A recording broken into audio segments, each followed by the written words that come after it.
Hello guys, so for today's video guys, so meron akong ituturo sa inyo kung paano mag-magic. So na guys, kailangan natin ng piso. So yun nga, may piso.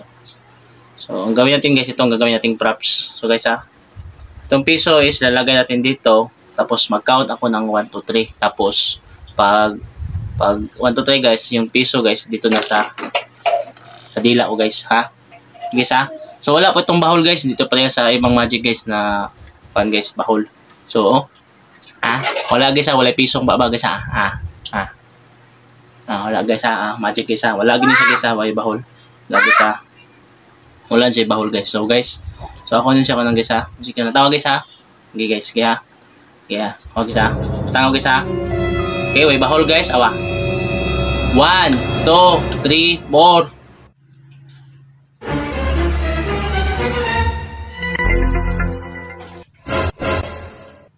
Ayaw, di ba?